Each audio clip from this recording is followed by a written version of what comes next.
The Force binds all things across the galaxy, connecting every living being in an invisible web of light and darkness. But what happens when something crashes through the stars with power that exists outside the Force entirely? What happens when a being arrives who craves love more than oxygen, who wears heroism like a costume, and who hides a nuclear rage behind a perfect smile? The Clone Wars would soon discover that some saviors are more dangerous than any enemy. The battle above Ryloth's orbit was a massacre. Republic Venator-class Star Destroyer Resolute shuddered under concentrated separatist fire, hull plating peeling away in molten strips as turbolaser batteries exploded one by one. Inside the hangar bay, Clone Commander Cody shouted orders over the screaming alarms, trying to organize an evacuation that everyone knew would fail. Vulture droids swarmed through the breached sections like mechanical insects, their blaster cannons cutting down troopers who'd survived 3 years of this endless war. On the bridge, Jedi General Obi-Wan Kenobi gripped the command console, his blue eyes calculating impossible odds. 2 separatist frigates had them in a crossfire. The hyperdrive was offline. Escape pods were launching into a battle zone where they'd be picked off like target practice. "General, we've lost the port shields entirely," reported a clone officer, his voice steady despite the deck tilting beneath their feet. "Forward batteries are gone. We have maybe 5 minutes before—" The transmission cut off as another explosion rocked the destroyer. Through the chaos, through the fire and the dying screams and the smell of burning circuits, something changed. The air itself seemed to shiver with an energy that had nothing to do with the Force. Obi-Wan felt it, or rather, felt the absence of something, like a void in the living Force itself was approaching at impossible speed. Then the sensors went mad. "What in the—" The tactical officer stared at his screen. "General, there's something coming in fast. No transponder, no heat signature, no energy readings at all, but it's—" The view screen exploded with golden light. A figure tore through space like a meteor wrapped in solar fire, trailing superheated plasma in a contrail that looked like a comet's tail. It moved faster than any starfighter, faster than most missiles, and it was heading straight for the separatist frigate on their starboard side. Homelander hit the frigate's hull at supersonic speed. The impact crater was 20 meters wide. Metal shrieked and buckled. Internal bulkheads collapsed as the shockwave tore through the ship's infrastructure. Emergency klaxons wailed. Battle droids stumbled and fell as gravity generators failed in entire sections. And through the breach, wreathed in the glow of burning starship, walked a man. His cape, brilliant crimson and gold, billowed despite the vacuum of space. His suit gleamed like polished sunlight, unmarked by the impact that should have vaporized any living thing. His face was movie star handsome, square-jawed and smiling with the kind of confidence that belonged on propaganda posters. His eyes swept across the droid crew with something that looked like amusement. Then those eyes began to glow red. Heat vision lanced out in twin beams of concentrated thermal energy. Battle droids exploded, their metal chassis superheating and detonating in cascading explosions. Super battle droids raised their arm cannons and fired. Blaster bolts splashed harmlessly against Homelander's chest, leaving not even a scorch mark. He walked forward, and with each step, more droids died. He grabbed a droideka by its shield generator and crushed it like paper, then threw the wreckage through 3 bulkheads. On the bridge of the Resolute, every officer stood frozen in shock. "What is that?" Cody whispered. Obi-Wan reached out through the Force, searching for any signature, any presence from this impossible warrior. He found nothing, not darkness, not light, not even the dull absence of droids or the complex patterns of living beings. Just void, as if the figure didn't exist in the Force at all. "I don't know," Obi-Wan said quietly, "but I think he's helping us." Homelander burst through the frigate's reactor core chamber, heat vision slicing through cooling systems and power conduits. The ship groaned as its containment fields destabilized. He smiled, that perfect, practiced smile, and flew out through the hull seconds before the frigate exploded in a blooming flower of orange fire. The second separatist ship tried to flee. Homelander caught it. He landed on its dorsal hull, boots denting the reinforced armor plating, and began ripping away turbolaser batteries with his bare hands. Massive cannons that required entire crews to operate came apart like children's toys. Vulture droids swarmed him. He swatted them from the sky, each impact producing a satisfying crunch of crumpled metal. One tried to kamikaze into him. He caught it mid-flight and used it as a club to destroy 6 more. Inside the Resolute, cheers erupted from the clone troopers. "He's tearing them apart. Did you see that? He just punched through their shields." "Who is he?" Homelander heard them. Oh, he heard them all. Every word of awe, every gasp of admiration, every whispered expression of wonder. His enhanced hearing picked up their voices across the vacuum of space, reading the vibrations through the ship's hulls. And for the first time since crashing into this strange galaxy through some kind of spatial anomaly he didn't understand, he felt something familiar. Worship. The second frigate's bridge exploded as he heat-visioned through the viewport. The ship listed, dead in space. Vulture droids scattered in confusion without command signals. Homelander floated in the void between vessels, cape flowing majestically, and surveyed his work. Then he flew toward the damaged Republic destroyer. He came through the hangar bay breach like a golden angel, landing with perfect superhero poise. One knee down, one fist on the deck, cape settling dramatically around his shoulders. The emergency lights cast him in shadow and flame, making him look like something from an ancient myth. Every clone trooper in the hangar stared. Slowly, Homelander stood. He was tall, imposing, but not threatening. His suit seemed to shimmer in the firelight. His face was kind, concerned, radiating the warmth of someone who genuinely cared. He'd practiced this expression for years, perfected it in front of mirrors and cameras and focus groups. "Don't worry, citizens," he said, his voice clear and strong and heroic.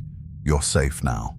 A clone, designation CT-7891, though Homelander couldn't know that, took a hesitant step forward. "Sir, are you a Jedi?"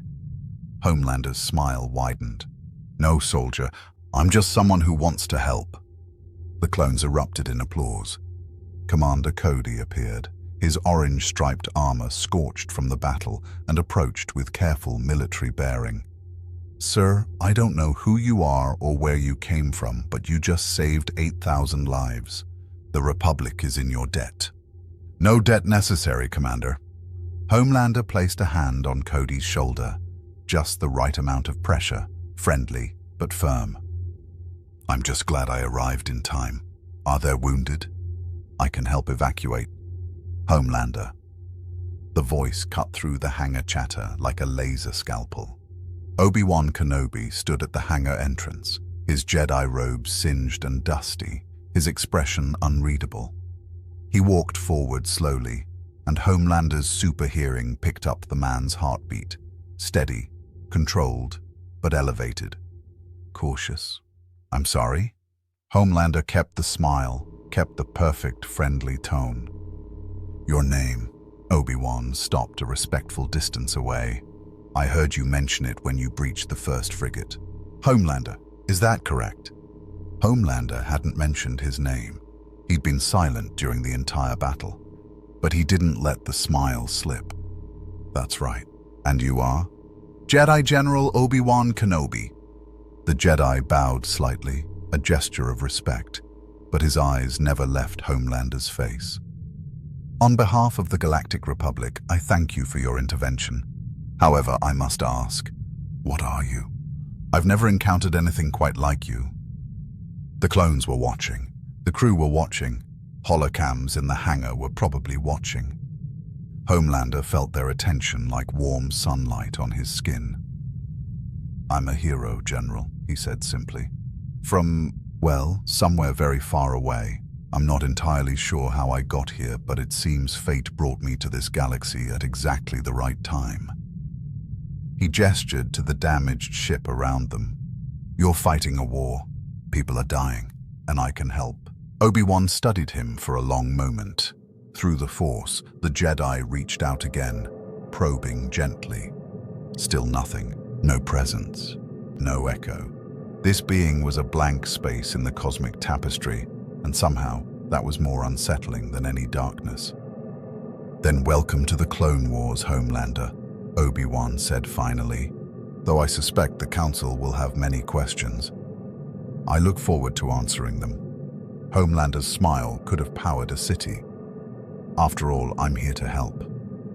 Behind that smile, behind those perfect blue eyes, something cold and hungry stirred. He'd heard their worship. He'd felt their awe, and he was going to make sure it never stopped. The galaxy had just imported a monster wearing a cape. They just didn't know it yet. The journey to Coruscant took 3 days through hyperspace, and Homelander made sure every single moment counted. He walked through the Resolute's corridors like he owned them, stopping to shake hands with clone troopers, memorizing their designation numbers with his perfect recall, asking about their injuries with practiced concern. The clones ate it up. They'd spent 3 years fighting under Jedi generals who were noble and brave, but often distant, focused on the larger war effort. Homelander looked each soldier in the eye, remembered their names, and made them feel seen. "CT-47-2, right? How's that shoulder wound healing?" he'd ask, and the clone would stammer in surprise that this golden hero remembered him from a brief conversation 2 days ago. What the clones didn't see was how Homelander's smile would fade the moment he turned a corner, how his jaw would tighten when he was alone in his assigned quarters, a cramped officer's cabin that insulted his stature, how he'd stand in front of the small mirror, practicing expressions, adjusting the angle of his chin, perfecting the warm crinkle around his eyes that made people trust him. "You're a hero," he whispered to his reflection, his voice flat and empty. "You're beloved. You're perfect." Then the smile would snap back into place, plastic and bright, and he'd return to the corridors. Obi-Wan watched all of this from a distance. The Jedi General had taken to meditating in the Resolute's observation deck, reaching out through the Force to understand this anomaly that had crashed into their war. But every time he tried to sense Homelander's presence, he encountered that same disturbing void.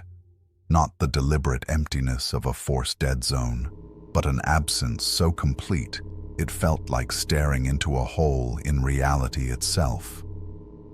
"You're troubled, Master Kenobi." Obi-Wan opened his eyes. Commander Cody stood at attention near the doorway, his helmet tucked under one arm. "Is it that obvious?" "You've been meditating for 6 hours straight, sir. That's usually a sign." Cody stepped closer, lowering his voice. "It's about our guest, isn't it? Homelander. He saved us. He saved thousands of lives." Obi-Wan chose his words carefully. "And yet I cannot sense him through the Force. At all. It's as if he doesn't exist. With respect, General, does that matter?" Cody gestured back toward the ship's interior. "The men love him. He's been helping in the medical bay. Apparently he has enhanced vision that can detect internal injuries. He saved 3 troopers who would have died from internal bleeding we couldn't diagnose fast enough. He's a good man." "Perhaps." Obi-Wan stood, straightening his robes. "Or perhaps he's very good at appearing to be one." Cody frowned. "You think he's a separatist agent?" "Sir, he destroyed 2 of their frigates with his bare hands." "I think he's something we don't understand, and in war, Commander, the unknown is often more dangerous than any enemy we can name." In the medical bay, Homelander finished examining another clone, really just using his X-ray vision to peer through flesh and bone, identifying the hairline fracture the medical droids had missed. The clone, designation Hardcase, grinned up at him with open admiration. "You're amazing, sir. How do you do it? Are you some kind of Force user?" Homelander's smile didn't waver. "Something like that. Just different." He placed a reassuring hand on Hardcase's shoulder, applying exactly the right pressure to seem friendly without being threatening. "You're going to be fine, soldier. Just take it easy on that leg for a few more days." "Yes, sir. Thank you, sir." Hardcase practically glowed with gratitude.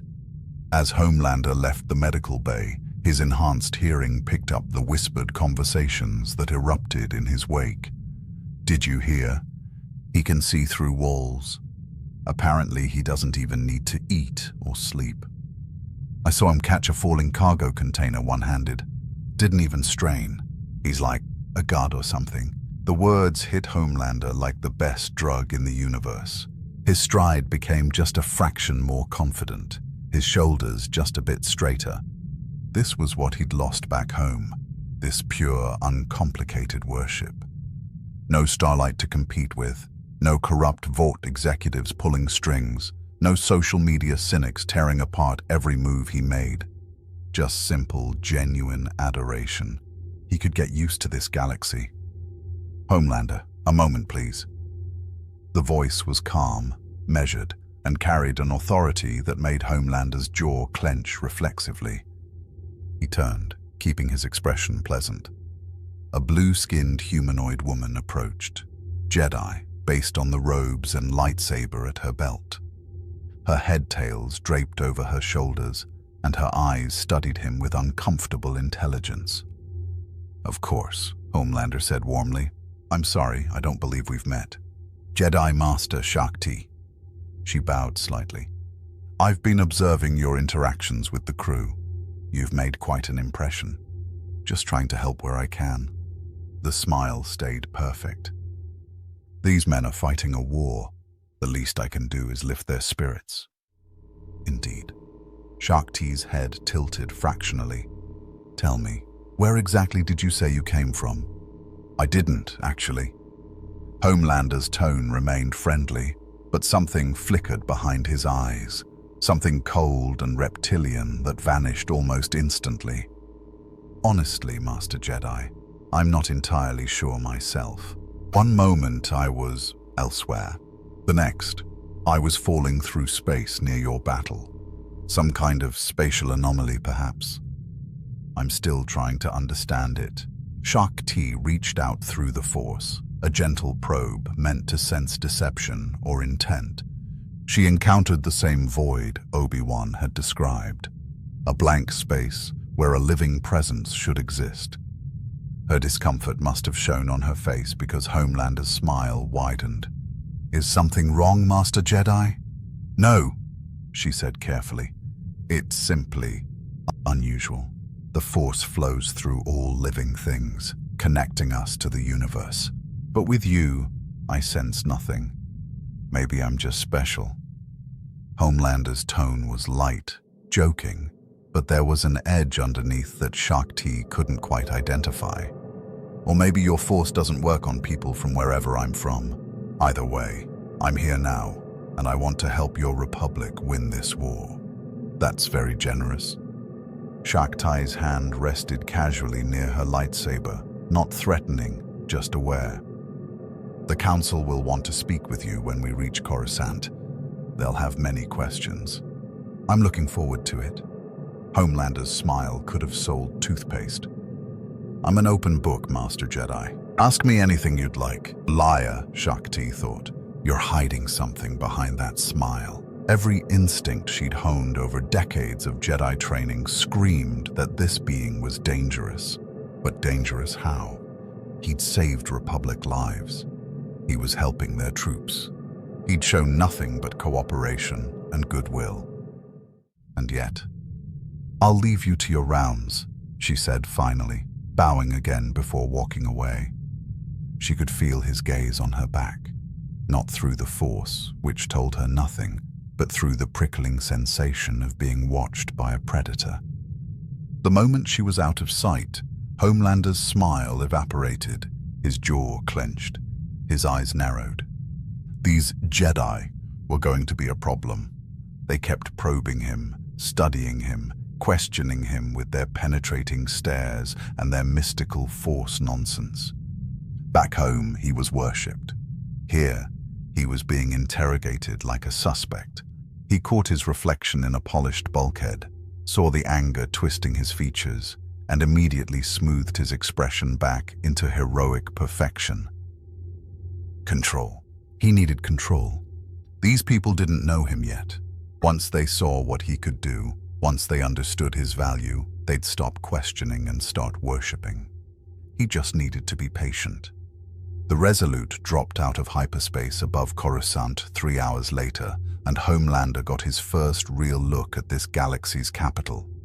The Ecumenopolis stretched as far as his enhanced vision could see, layers upon layers of gleaming towers, endless traffic streams of speeder vehicles, and a population numbering in the trillions. It was the biggest audience he'd ever had. Impressive, isn't it?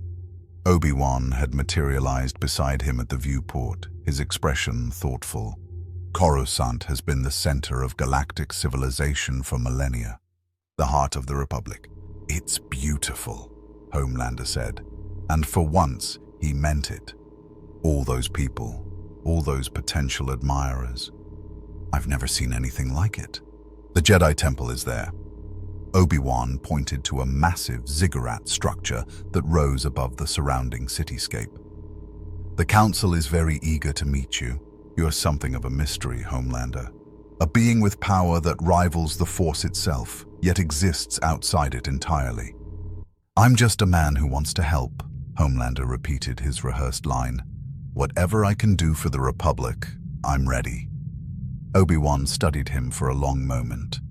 I believe you mean that. I'm just not certain we understand what you're truly capable of. Then let me show you. Homelander's smile was radiant, perfect, and absolutely empty behind the eyes. Give me a chance to prove myself, General Kenobi. I won't let you down. As their ship descended toward Coruscant's glittering surface, neither of them noticed the small security holocam in the corner of the observation deck, recording everything. That footage would be analyzed by Republic intelligence, reviewed by Senate security, and eventually, inevitably, find its way to someone far more dangerous than any Jedi. In his hidden office beneath the Senate building, Darth Sidious reviewed the footage with eyes that glowed faintly yellow in the darkness. He watched Homelander destroy separatist frigates with casual ease. He observed the way the clones worshipped this golden stranger. He noted the Jedi's unease.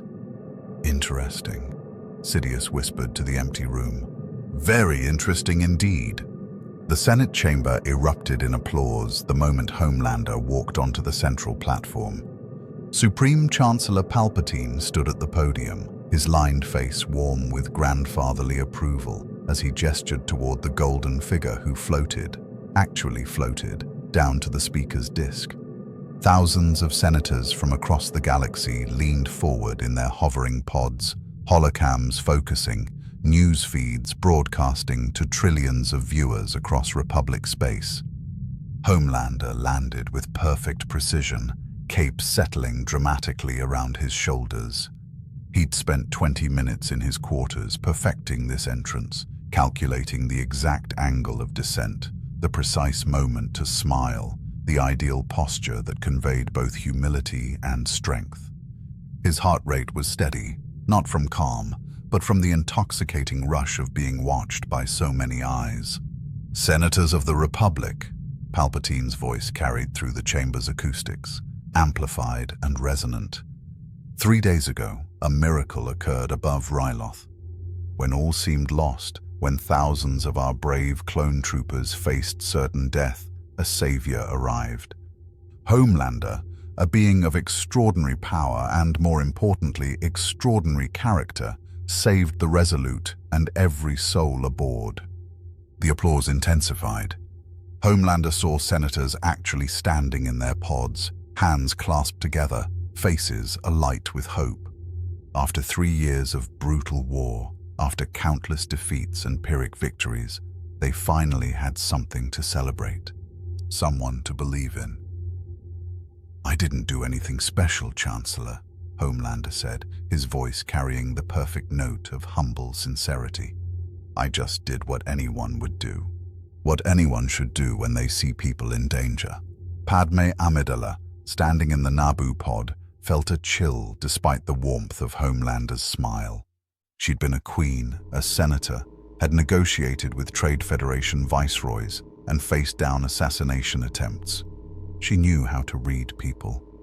And something about this golden hero felt rehearsed, like watching a very talented actor who'd memorized his lines perfectly, but didn't quite understand the character. "You're too modest," Palpatine continued, his eyes gleaming with something that might have been genuine pleasure or might have been calculation. "Commander Cody's report indicates you destroyed 2 separatist frigates single-handedly. You require no weapons, no ship, no support. You simply act. The Republic has never seen such power." "The Republic has the Jedi," Homelander deflected smoothly. "I'm just honored to help however I can."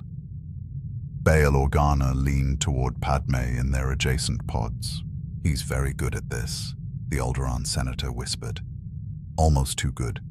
"I was thinking the same thing," Padme murmured back.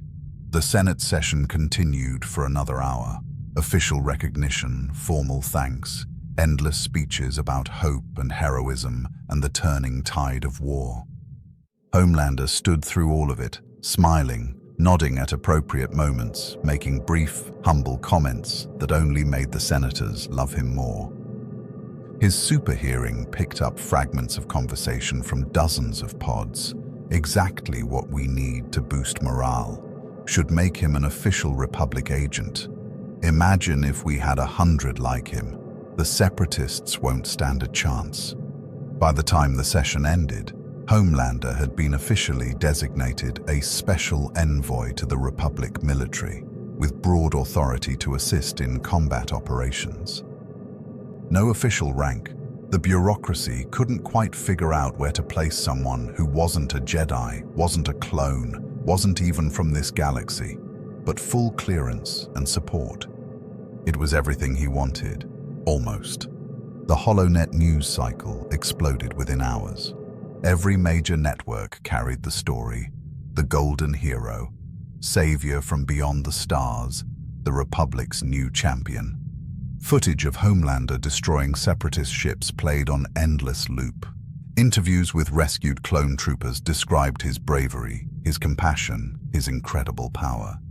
Political analysts discussed what his arrival meant for the war effort. In a luxury apartment overlooking Coruscant's glittering skyline, provided by the Senate with embarrassing speed, Homelander watched it all on multiple screens simultaneously. His face was everywhere. His name was on every broadcast. Children in the lower levels were already drawing pictures of him. Toy manufacturers were negotiating licenses for action figures. This was better than Vought, better than the Seven, better than anything he'd known before.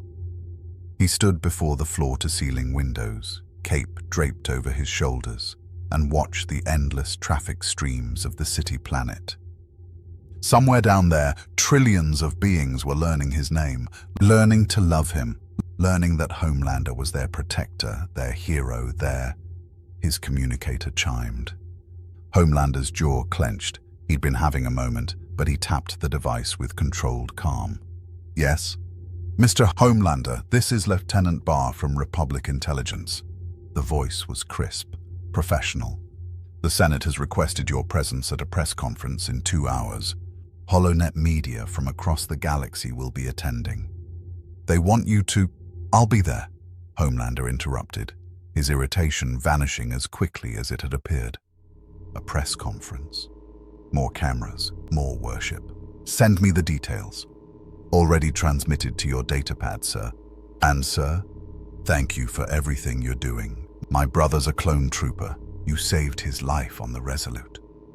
Homelander's smile returned, genuine for a fraction of a second. "Just doing my job, Lieutenant." He spent the next 90 minutes preparing. Shower, not that his invulnerable body accumulated dirt, but the hot water helped him think. Hair, every strand perfectly positioned, that slight curl that made him look approachable but strong. Suit, he discovered that whatever material comprised his costume was self-repairing, the impact damage from the frigate battle already gone. Expression practice, concerned but confident, humble but powerful, accessible but extraordinary. The press conference was held in the Senate's Public Affairs Auditorium, a cavernous space designed to hold thousands of journalists and their equipment. Homelander walked onto the stage to a wall of sound, shouted questions, flashing holocam lights, the physical press of attention that he craved like oxygen. Homelander, is it true you can fly faster than most starfighters? What are your powers exactly? Will you be joining the Jedi Order? Are you here to end the war single-handedly? He raised his hands, and the room fell silent with an eagerness that sent a thrill through his chest. One at a time, please. I'm here to answer your questions as honestly as I can. The session lasted 2 hours. Homelander fielded every question with perfect charm, describing his abilities in vague but impressive terms, praising the clone army and the Jedi, expressing humble gratitude for the Republic's welcome, promising to do everything in his power to help end the war and bring peace to the galaxy. He was magnificent. The reporters hung on his every word. This was different from the cynical Earth media that had always probed for scandals and weaknesses. These journalists wanted to believe in him. They needed a hero. And Homelander gave them exactly what they needed. One final question, said a Twi'lek reporter from the Coruscant Tribune. You've mentioned wanting to help people, to save lives. But what drives you? What makes someone with your power choose to fight for strangers? Homelander paused, and for just a moment, less than a second, his mask slipped. His eyes went cold, hard, empty. Then the warmth flooded back, and his smile could have melted hearts across the galaxy. Because everyone deserves someone looking out for them, he said softly. Because I know what it's like to feel powerless. And because he looked directly into the primary holocam, speaking to trillions of viewers. Because I believe in the Republic.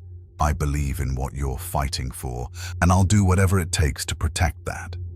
The auditorium erupted in applause. Reporters actually wiped tears from their eyes. The broadcast was shared across every major network, viewed by billions within the first hour. In the Jedi Temple, Masters Yoda and Mace Windu watched the press conference footage in the council chamber. The other council members had dispersed, but these two remained, troubled. Your thoughts, Master Yoda? Mace asked quietly. The ancient Jedi's ears drooped slightly. Powerful he is, genuine. Uncertain I am. I sense no deception through the Force, Mace said. But I also sense nothing at all. It's like he doesn't exist. Exist he does. Feel him, we cannot. Yoda tapped his Geimer stick against the floor thoughtfully. Dangerous, that makes him. Know his heart, we cannot. Trust him. Perhaps we should not. The Senate loves him. The clones worship him. The people need hope. Mace's expression was grim. If we speak against him without proof, we'll look paranoid or jealous. Proof will come, Yoda said darkly. Always the truth reveals itself. Question is, how much damage before it does? Back in his apartment, Homelander stood at the window again, but this time he wasn't smiling. The press conference had been perfect. He'd given them exactly what they wanted, hit every note, sold the hero narrative with practiced ease. But there was a problem. That Jedi, Kenobi, had been in the audience, watching, analyzing. And when Homelander had scanned the room with his X-ray vision during a particularly enthusiastic round of applause, he'd caught Kenobi leaning toward another Jedi, a woman with elaborate headdress, and whispering something. The tone had been cautious, suspicious. Homelander's reflection stared back at him from the window, illuminated by the city lights. He watched his own face, saw the mask he wore, and felt a familiar rage building in his chest. They should love him. All of them, unconditionally, completely. He'd saved thousands of lives. He was fighting their war for them. He was everything they needed. And yet these Jedi, with their force sensitivity and their probing stares, kept looking at him like he was a problem to be solved. His hand clenched into a fist. The window cracked, just slightly, a spider web fracture spreading from where his knuckles pressed against the transparent steel. He forced himself to relax, forced the smile back onto his face. This was fine. This was manageable. He just needed to keep playing the hero, keep saving lives, keep giving them reasons to worship him. Eventually, even the Jedi would have no choice but to accept him, or he'd make them accept him. His communicator chimed again. Another message from Republic Military Command, a mission briefing. Separatist forces were attacking a mining colony in the Outer Rim. Heavy casualties expected. They wanted to know if Homelander could assist. His smile widened, genuine this time. More lives to save, more cameras, more worship. "Send me the coordinates," he said into the communicator. "I'll leave immediately." As he lifted off from his balcony, cape streaming behind him, the HoloNet cameras positioned on nearby buildings caught his departure. Within minutes, footage of the Golden Hero rushing to save lives was trending across the galaxy. No one noticed that his smile, captured in perfect high definition as he flew into the night, didn't quite reach his eyes. No one except Darth Sidious, who watched the footage with interest that bordered on fascination. He'd seen beings consumed by the dark side. He'd corrupted Jedi and broken the minds of countless opponents. But this was something different. This wasn't a being falling to darkness. This was a being who'd been broken long before arriving in this galaxy, who wore heroism like a weapon, who craved love with the desperation of an addict. "Perfect," Sidious whispered to the empty room. "Absolutely perfect." The mining colony on Ord Mantell was burning when Homelander arrived. Separatist vulture droids screamed through the smoke-filled sky, strafing runs tearing apart prefabricated structures and mining equipment. On the ground, B-1 battle droids marched in formation through the residential sectors, their tinny voices calling for surrender while their blaster rifles cut down anyone who resisted. 300 colonists, miners, engineers, families were pinned down in the main habitat dome, the structure's shields failing under sustained bombardment. Homelander saw it all from 3 kilometers up, his enhanced vision cutting through smoke and chaos with perfect clarity. He saw a mother clutching 2 children behind an overturned cargo container, saw an elderly Celestin trying to drag a wounded friend to safety, saw a squad of local security forces, barely trained civilians with outdated blasters, making a desperate last stand at the habitat entrance. And he saw the cameras. A Republic news crew had been documenting the mining operation when the attack began. Their hover drone was still operational, broadcasting live footage to the HoloNet despite the danger. The reporter, a human woman with ash-streaked face and terrified eyes, was narrating the slaughter for billions of viewers. Complete devastation. Republic forces are at least 20 minutes away. These people have no hope. Homelander's smile could have lit up the darkened sky. He dropped like a golden meteor, sonic boom announcing his arrival with theatrical perfection. The shockwave from his landing shattered windows in a 50-meter radius and sent battle droids tumbling like toys.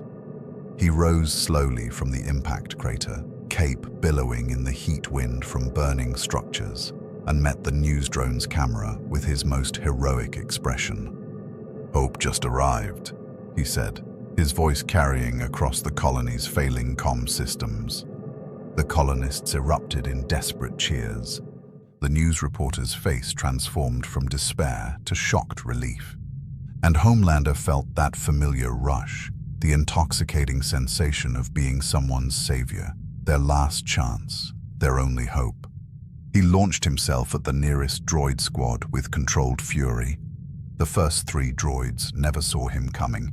He heat-visioned their torsos, the metal superheating and exploding in showers of sparks and molten components. 4 more raised their blasters. He was among them before they could fire, ripping arms from sockets, crushing heads with casual squeezes, throwing one droid so hard it punched through a storage building and embedded itself in the far wall. "Cut to Homelander!" The news reporter was screaming at her drone. "Stay on him. The galaxy needs to see this." Homelander heard every word. He adjusted his movements accordingly, making sure the camera caught his best angles, adding extra flourishes to his attacks, ensuring every action looked powerful and heroic and perfectly controlled.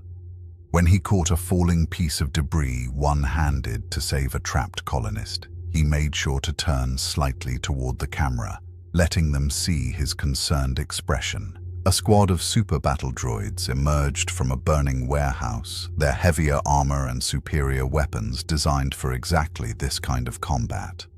They opened fire in coordinated volleys, hundreds of blaster bolts converging on Homelander's position.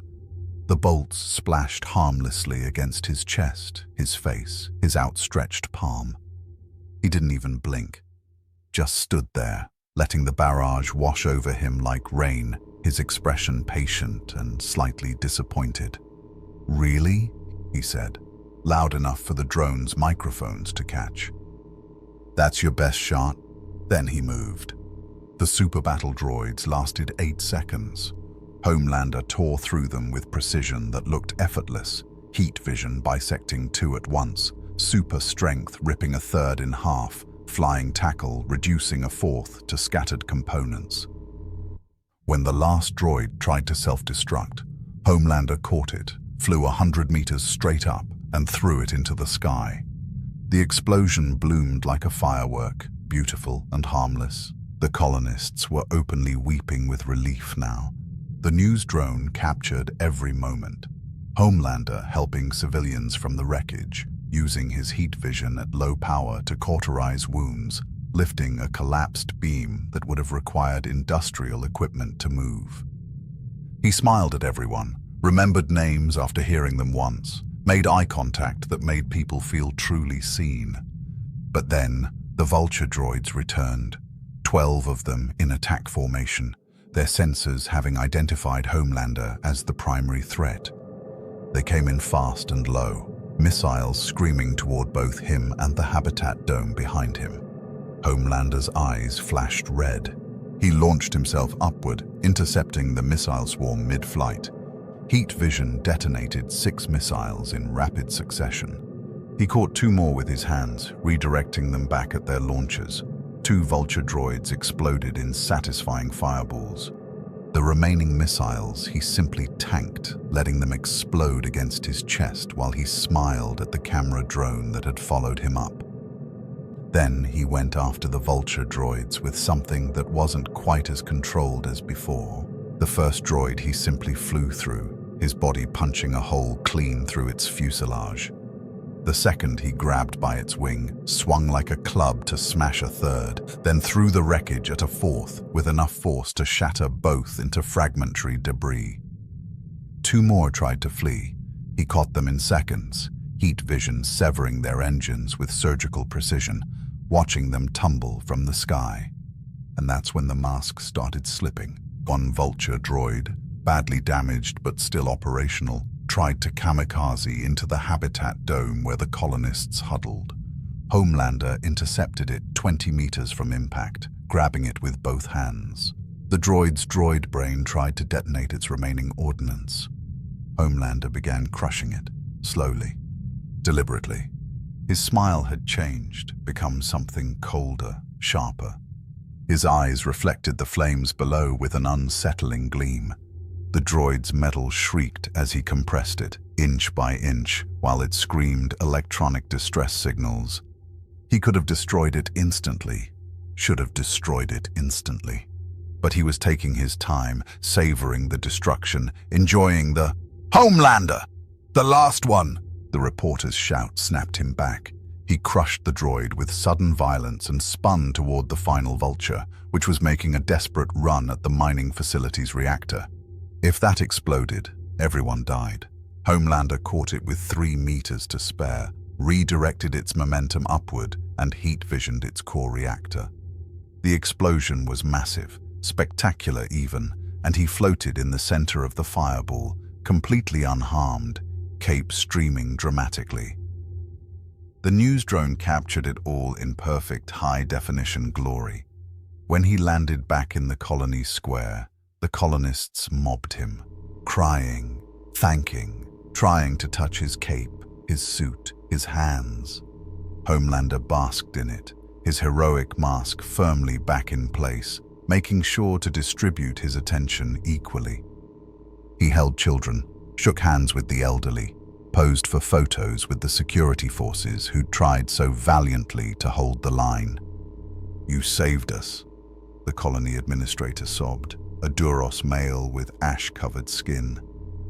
"We were dead. We were all dead. You're a miracle." "Just doing what's right," Homelander said warmly, placing a hand on the administrator's shoulder.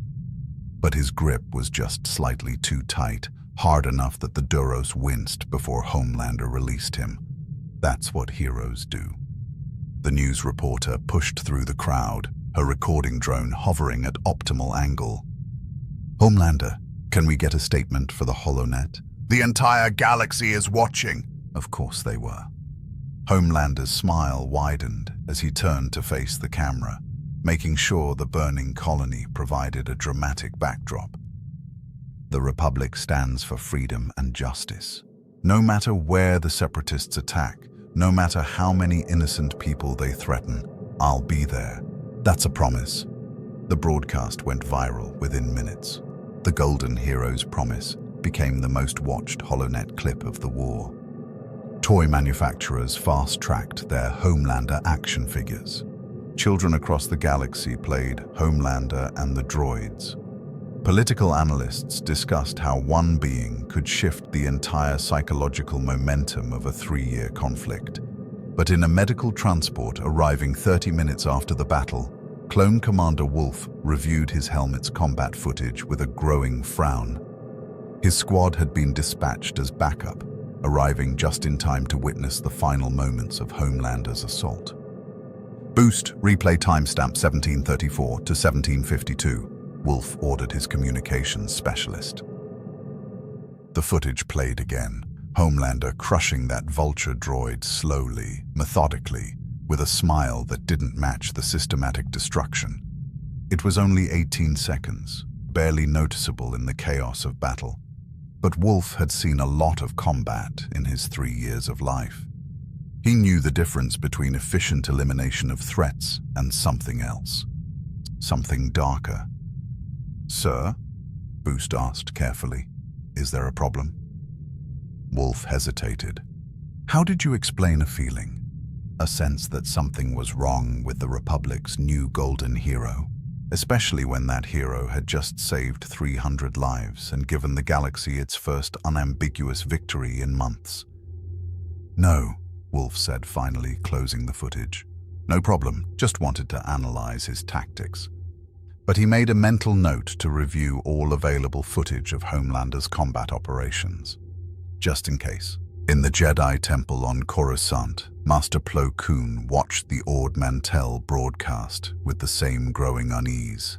The Council had asked him to analyze Homelander's combat effectiveness, assess whether this being could truly help turn the tide of the war. The answer was obviously yes. Homelander's power was extraordinary. His tactical instincts were sound. His apparent invulnerability meant he could operate in situations that would kill even the most skilled Jedi. From a purely military perspective, he was the ultimate weapon. But Plo Koon hadn't survived decades of combat by ignoring his instincts. And his instincts whispered that something about Homelander's battle behavior was performative. Every move calculated for maximum visual impact, every action staged for the cameras. It was effective, devastatingly so, but it felt less like combat and more like theater. Your assessment? Mace Windu's voice came from behind him. Militarily, he's invaluable. Plo Koon turned from the holographic display. Tactically, I'm concerned. He fights like someone who's always being watched, like he's performing rather than defending. Is that necessarily problematic? Mace crossed his arms. The clones are trained to follow doctrine. Perhaps he simply has a different approach. Perhaps. Plo Koon's tusked mask hid his expression, but his tone was thoughtful. Or perhaps he fights for the cameras rather than the colonists. I'd like to observe him in a situation where there are no recording devices. See how he behaves when no one's watching. The Council is divided on him, Mace admitted. Yoda senses danger. Obi-Wan is cautious. But the Senate loves him, and we can't deny his effectiveness. We need to be certain before we raise official concerns. Then I'll make certain, Plo Koon said quietly. Back on Ord Mantell, as the colony began the long process of recovery, Homelander stood alone at the edge of the settlement. The news crew had left. The colonists were buried in reconstruction efforts.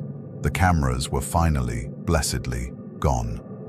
His smile faded like someone had flipped a switch. His eyes went cold and flat. He stared at his hands, still pristine, still perfect, not even a scorch mark from the battle, and felt the familiar emptiness creeping back in. The adoration had been wonderful, intoxicating, but it had ended too quickly. Already the colonists were focused on survival, on rebuilding, on moving forward with their lives. They'd remember him, sure, they'd tell stories. But they were already looking away, returning to their own concerns, forgetting that he was standing right here, ready to be worshipped more. His fist clenched.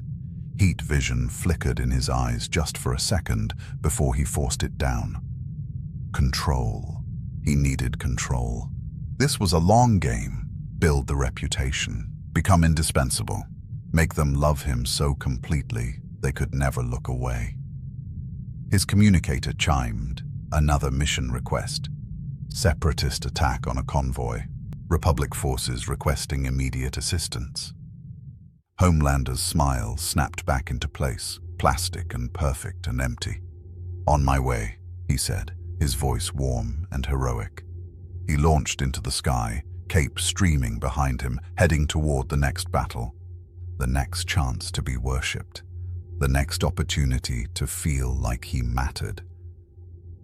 Behind him, hidden in the rubble of a destroyed warehouse, a damaged surveillance droid's memory core recorded those final moments, the smile fading, the cold eyes, the flash of red-tinged rage. The droid's automated systems flagged the footage as anomalous and transmitted it to Republic intelligence servers before its power core finally died. That footage would eventually find its way to someone who'd know exactly what it meant. The luxury apartment was silent at 0300 Coruscant Standard Time. Homelander stood before the floor-to-ceiling mirror in his bedroom, the city lights casting angular shadows across his face. He'd dismissed the protocol droid the Senate had assigned him, didn't need some chattering machine asking if he required anything. He'd locked the door, disabled the security feeds with carefully applied heat vision, and finally allowed himself to drop the mask. His reflection stared back with eyes that held nothing warm, nothing heroic, just cold calculation and simmering resentment. You're the most powerful being in this galaxy, he told his reflection, his voice flat and empty. They should be begging for your attention, worshipping you, building statues, but they didn't. Not really. Oh, they praised him, thanked him, put him on the news. But there was always that edge of caution from the Jedi, that analytical distance, that sense that they saw him as a useful tool rather than the god he actually was. He practiced his smile in the mirror, the warm, humble expression that made people trust him. Tilted his head slightly. Too much looked arrogant, too little looked weak. Adjusted the crinkle around his eyes that suggested genuine emotion. "I'm just here to help," he said to the mirror, testing the delivery. Too eager. He tried again, lowering his voice half an octave. "I'm just here to help." Better, authentic, believable, his communicator chimed. At 300, Homelander's jaw clenched, his private time interrupted, but he forced calm into his voice. "Yes?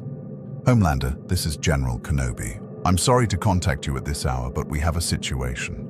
Separatist forces have launched a surprise attack on a medical convoy in the Rishi Maze. Heavy casualties. The nearest Republic fleet is 4 hours away, but you could..." "Send me the coordinates," Homelander interrupted, his heroic mask sliding back into place. "I'll leave immediately." He flew out the window toward another battle he hadn't asked for, his smile fading the moment he left sensor range. The Rishi Maze medical convoy consisted of 3 transport ships filled with wounded clone troopers. The Separatist attack had been surgical: disable the escorts, then systematically destroy the defenseless transports. By the time Homelander arrived, 2 transports were venting atmosphere, the third was on fire.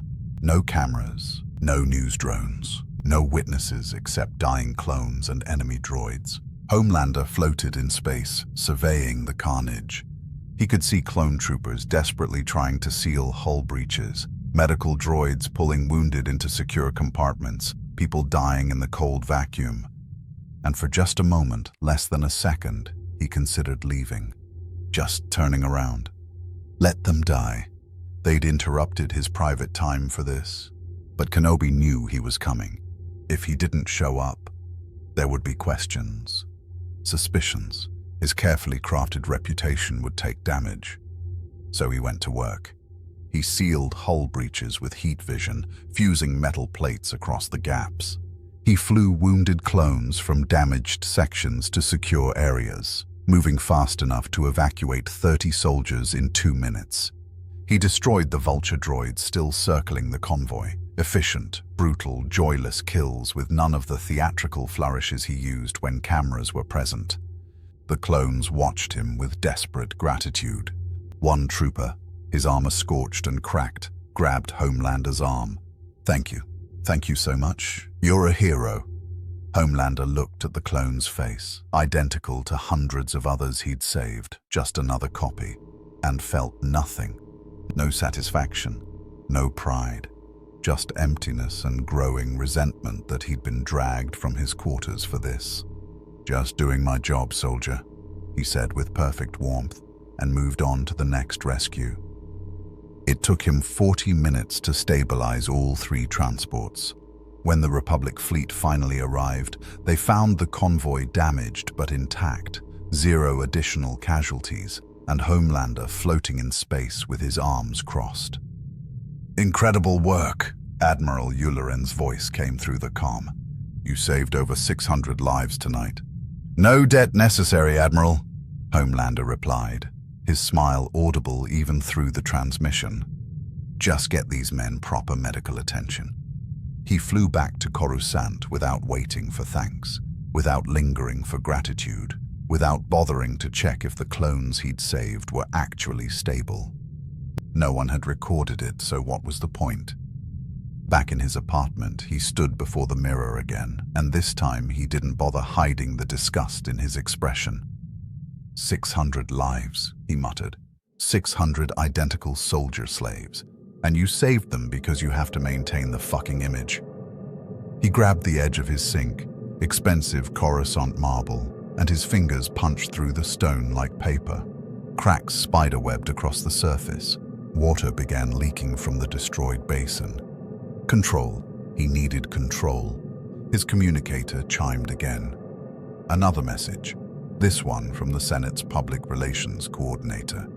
They wanted to schedule another press conference. Wanted him to visit a clone training facility on Camino, inspire the troops, Let the HoloNet document his interaction with the soldiers. His anger evaporated instantly, replaced by that familiar rush of anticipation. More cameras, more worship.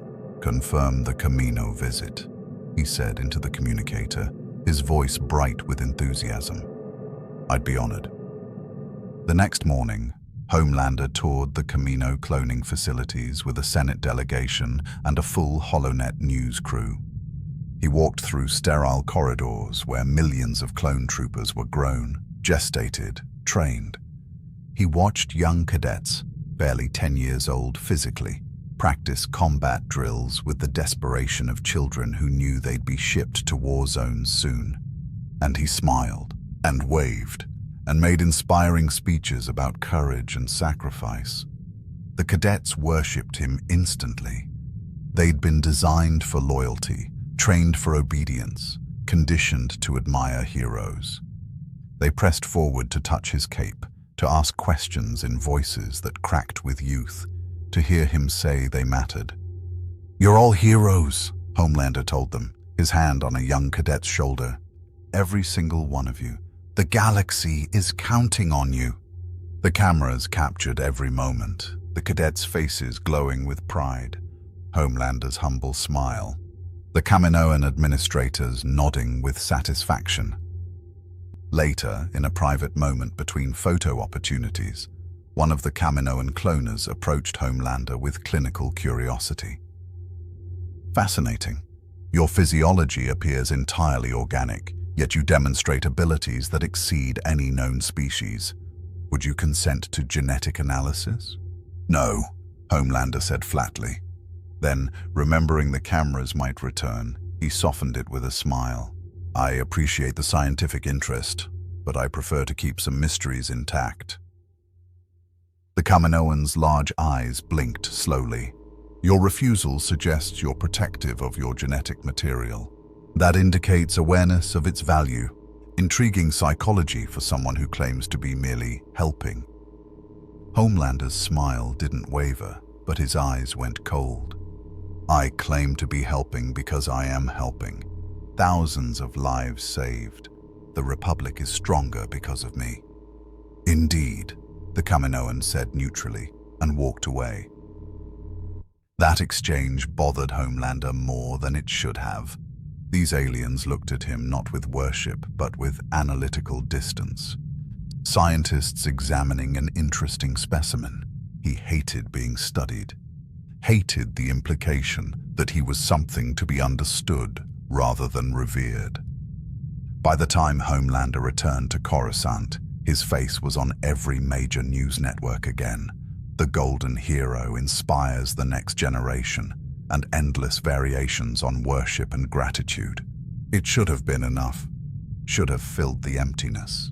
But alone in his apartment that night, practicing expressions in the mirror again, Homelander felt the same gnawing dissatisfaction.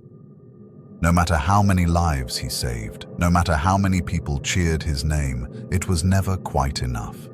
Never permanent, never unconditional. They loved what he did for them, not who he was. And the Jedi, those robed mystics with their penetrating stares, they watched him with suspicion poorly hidden behind diplomatic courtesy. They questioned his methods. They probed for weaknesses. His reflection stared back with eyes that had gone cold and calculating. Maybe it was time to make them understand. Make them realize that questioning Homelander was a mistake they couldn't afford to make. His communicator chimed. Another mission. Another chance to be needed. Homelander smiled at his reflection, that perfect, empty, heroic smile, and answered the call. The Jedi Temple's council chamber sat at the pinnacle of the ancient structure, its circular room lined with seats for the 12 council members who guided the order. Dawn light filtered through the tall windows, casting long shadows across the polished floor where Master Yoda sat in meditation, his ancient eyes closed, his breathing slow and measured. Around him, the other council members assembled for an emergency session. Master Mace Windu took his seat with the controlled grace of a warrior diplomat. Obi-Wan Kenobi stood near the window, his expression troubled. Plo Koon, Shak Ti, Ki-Adi-Mundi, and the others filled their assigned positions, the weight of concern heavy in the Force. "Begun, this meeting has," Yoda said softly, opening his eyes. "Discuss Homelander, we must." Mace Windu leaned forward. "He's been in the galaxy for 2 weeks. In that time, he's saved over 3,000 Republic lives, destroyed 7 separatist capital ships, and become the most popular figure in Republic propaganda. The Senate wants to give him the Chancellor's Medal of Valor. The clones worship him, the public loves him. And yet concerned you are," Yoda observed. "All of you. Feel it, I do." Obi-Wan turned from the window. "I've spent more time with him than most. He says all the right things, does all the right things. He's brave, powerful, and seemingly dedicated to helping the Republic. But," he paused, searching for words, "there's something rehearsed about him. Like every gesture, every expression has been practiced in advance." "Perhaps he's simply cautious," Ki-Adi-Mundi suggested. "A stranger in an unfamiliar galaxy, trying to fit in. Or perhaps he's hiding something," Shak Ti countered. "I've attempted multiple times to sense his emotions through the Force. Each time I encounter absolute void. Not darkness, void, as if he exists outside the living Force entirely." Plo Koon activated a holographic display. "I've analyzed combat footage from his 7 major engagements. Watch this." The display showed Homelander at Ord Mantell, destroying battle droids with perfect efficiency. "Notice how he positions himself, always at an angle that favors the recording drones. Every action has maximum visual impact. He fights like someone performing for cameras." "Tactical awareness," Mace Windu said, though his tone was uncertain. "Knowing where observers are positioned. Now watch this." Plo Koon switched to the Rishi Maze rescue, grainy security footage from one of the medical transports. The footage showed Homelander's face in profile as he evacuated wounded clones. His expression was flat, cold, completely devoid of the warmth he showed in public recordings. He moved with brutal efficiency, no wasted motion, no reassuring smiles, just mechanical rescue operations. "No cameras present," Plo Koon said quietly. And his entire demeanor changes. This is not a man who cares about the people he's saving. This is someone going through motions. The council chamber fell silent. The implications hung heavy in the air. "Dangerous he may be," Yoda said finally, "but proof we lack. Wrong about him we could be. Judge too quickly we must not." "Master Yoda is right," Obi-Wan said reluctantly. "We can't condemn someone based on suspicion and feeling. He's saved thousands of lives. The Republic needs him, especially now when the war goes poorly. Then we test him," Mace Windu declared. "Put him in situations without cameras, without public attention. See how he behaves when no one's watching. If he's genuine, his actions will be consistent. If he's not, then what?" Shak Ti asked. "He's possibly the most powerful being in the galaxy. If he's truly dangerous, if he's hiding malevolent intent, how do we stop him?" No one had an answer. In the Senate building's lower levels, Darth Sidious reviewed the same footage in his hidden office, his yellow eyes gleaming with fascination. Count Dooku stood beside him, the Sith apprentice's expression carefully neutral. "Remarkable," Sidious murmured. "A being with no connection to the Force, yet power that rivals our own, and such interesting psychology." "He's unstable," Dooku observed. "Narcissistic, craving validation. The Republic has embraced a Viper without realizing it." "Indeed. But whose Viper will he be?" Sidious leaned back in his chair. "He wants worship. Needs it, like oxygen. The Republic gives him that, but with conditions. With Jedi watching. With expectations of heroism." He smiled coldly. "What if we offered him something better? You want to turn him?" Dooku's surprise was evident. "Master, he has no Force sensitivity. He cannot become Sith." The Sith are a philosophy, not merely Force users. Power, passion, freedom from restriction. Sidious gestured to the holographic display showing Homelander's cold expression during the Rishi Maze rescue. This being understands power. He simply doesn't understand that the galaxy's worship means nothing if it comes with chains. The rule of two will remain intact, Sidious interrupted smoothly. I'm not offering him apprenticeship. I'm offering him opportunity to be worshipped without restriction, to exercise his power without Jedi scrutiny, to become the god he clearly believes himself to be. Dooku considered this. And if he refuses? If he remains loyal to the Republic? Then we destroy him. Or we ensure the Republic destroys itself trying to control him. Sidious's smile widened. Either outcome serves our purposes. But I suspect he'll be more receptive than you think. Men like him always are. Homelander stood on a landing platform high above Coruscant's surface, waiting for the transport that would take him to his next staged appearance, a ceremony honoring clone troopers at the Republic military headquarters. The wind at this altitude was fierce, but it barely moved his cape. His enhanced hearing picked up conversations from platforms hundreds of meters away. Homelander's going to be at the ceremony. My daughter has a poster of him, single-handedly changing the war. He smiled, absorbing the distant praise like sustenance. This was better than anything back home. No one here knew about his failures, his insecurities, the lab where he'd been raised in isolation. Here, he was perfect, untarnished, the ultimate hero. Homelander. The voice made him turn. A hooded figure approached across the landing platform, tall, elegant, moving with the predatory grace of someone comfortable with violence. As the figure drew closer, the hood fell back, revealing an elderly man with a distinguished beard and eyes that held cold intelligence. Count Dooku, Homelander said, recognition immediate. He'd seen the separatist leader's face on Republic intelligence briefings. Should I be arresting you? We're technically enemies. Are we? Dooku stopped at a respectful distance, hands clasped before him. I wonder, you fight for the Republic, true, but do you believe in the Republic, or do you simply enjoy their adoration? Homelander's jaw tightened fractionally. I believe in helping people, saving lives, being a hero. You believe in being worshipped, Dooku corrected gently. There's no shame in that power without recognition is meaningless. You understand this. The Jedi don't. They preach humility, self-denial, detachment.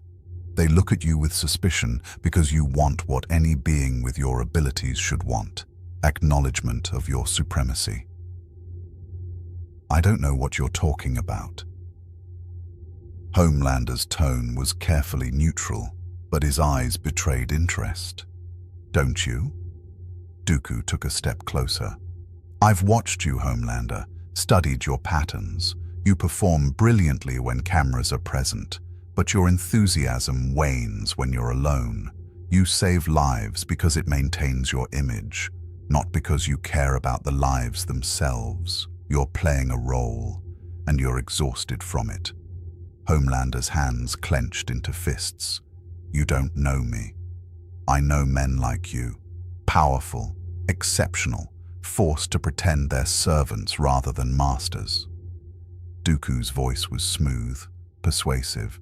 The Republic will never truly appreciate you. The Jedi will always watch you with suspicion.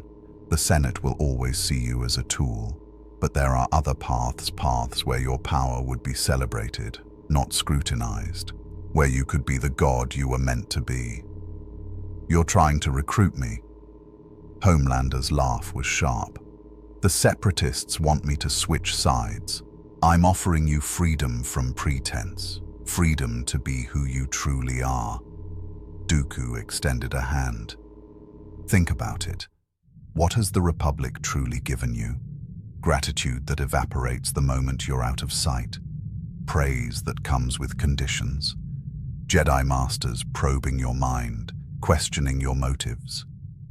Homelander stared at the extended hand. Part of him, a large part, wanted to grab Dooku by the throat and throw him off the platform. How dare this man presume to understand him? How dare he suggest that Homelander's heroism was anything less than genuine? But another part of him, the part that stood alone in his apartment at night, practicing expressions in the mirror, felt the seductive pull of Dooku's words. "I'll think about it," Homelander heard himself say. Dooku smiled.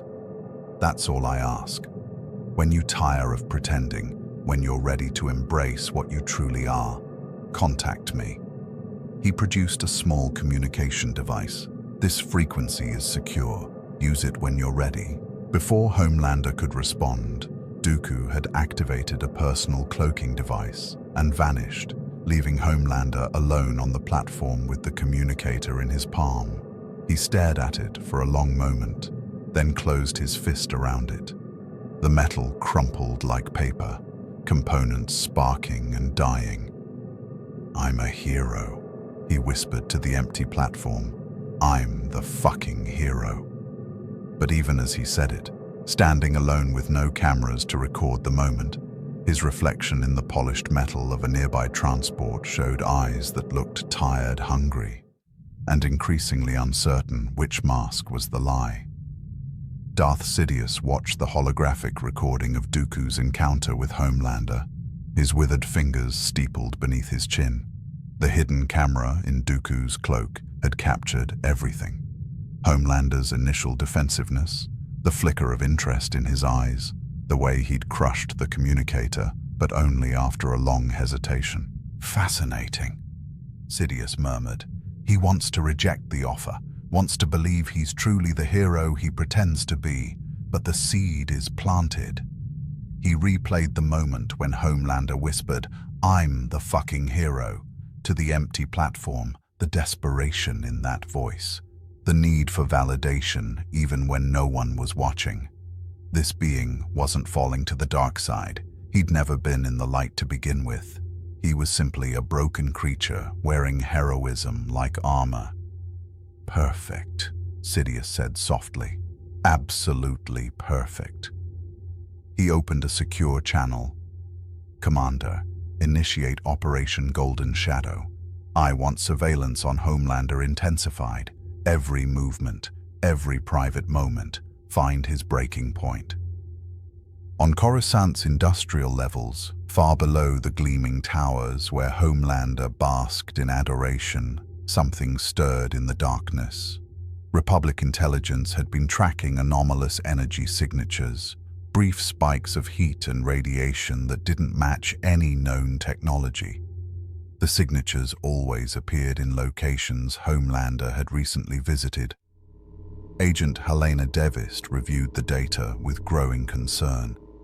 She'd spent 15 years in intelligence, had hunted separatist spies, and uncovered assassination plots.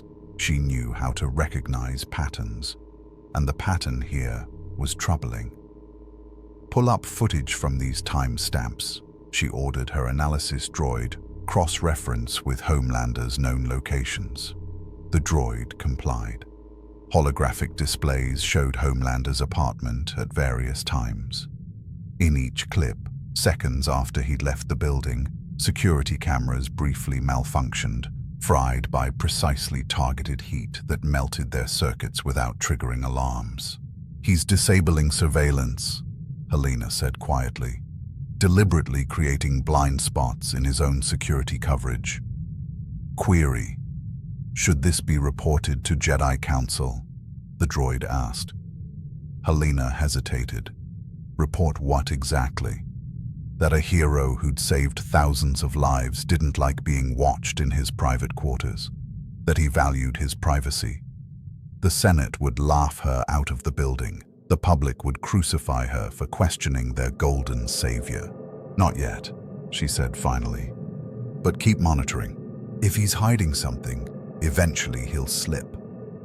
Homelander stood in the training halls of the Jedi Temple, surrounded by younglings, Force-sensitive children, who'd been brought to the Order for instruction. Master Yoda had requested his presence, suggesting that the children would benefit from meeting someone who embodied heroism and strength. It should have been perfect. Dozens of young, impressionable minds ready to worship him. Cameras recording for the HoloNet, another opportunity to cement his legend. But these children looked at him differently than the clones did. "You're very strong," a young Twi'lek girl said, her voice uncertain. "But Master Yoda says true strength comes from the Force, from connection and compassion. Where does your strength come from?" Homelander's smile didn't waver. From wanting to help people. From knowing that power should be used to protect, not harm. "But you don't feel connected to anything," a human boy observed, his small face scrunched in concentration. "Master Shakti says the Force flows through all living things.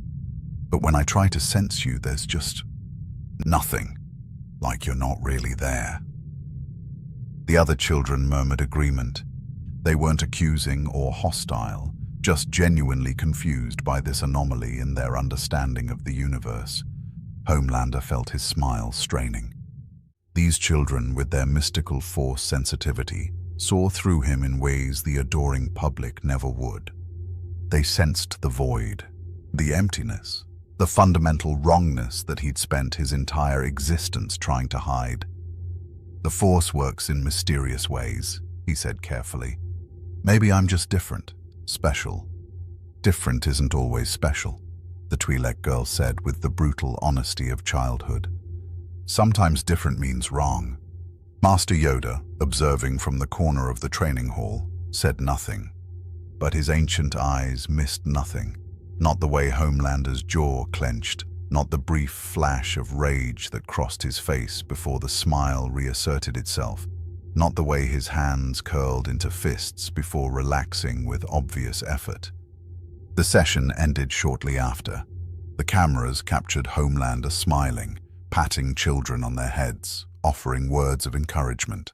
But the moment the recording devices were deactivated, his smile vanished like someone had flipped a switch.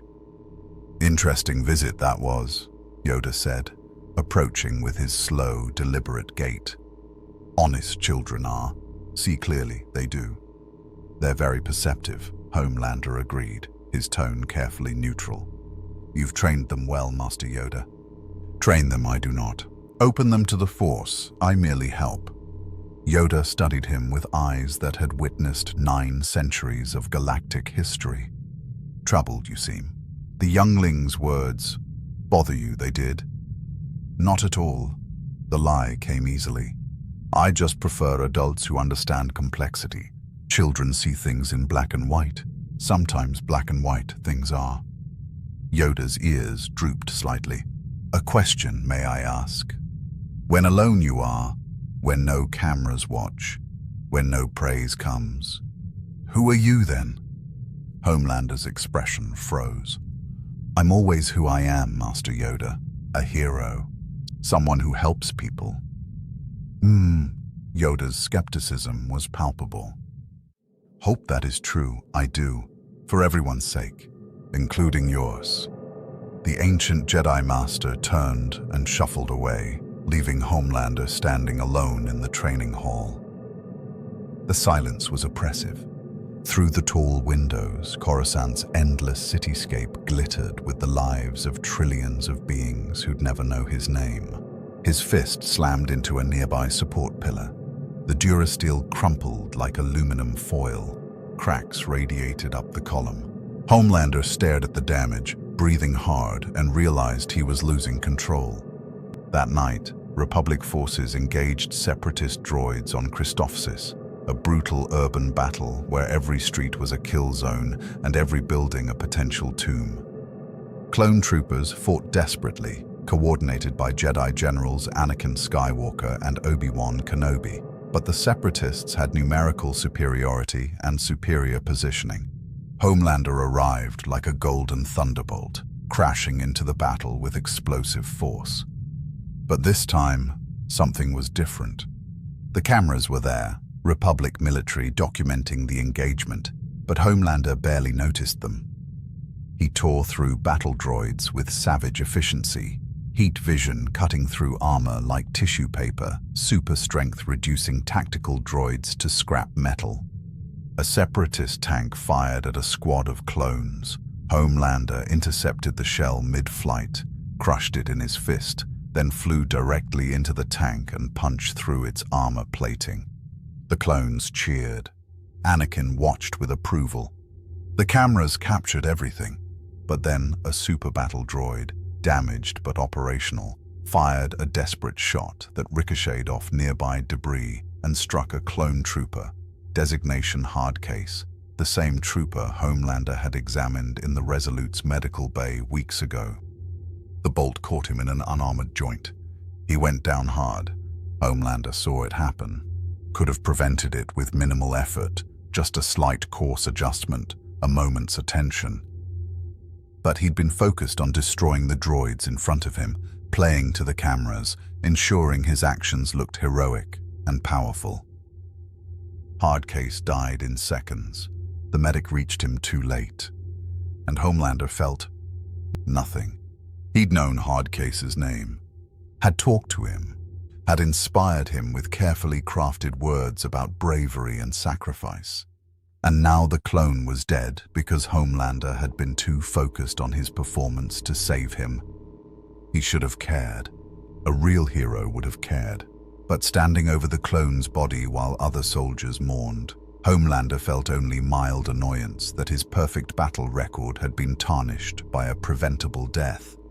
"You can't save everyone," Anakin said quietly, approaching through the smoke. "We all lose soldiers. It's the nature of war." "I know," Homelander replied, and his voice sounded hollow even to himself. "You did everything you could," Anakin continued. Hardcase knew the risks. "They all do." Homelander nodded, accepting the comfort he didn't deserve.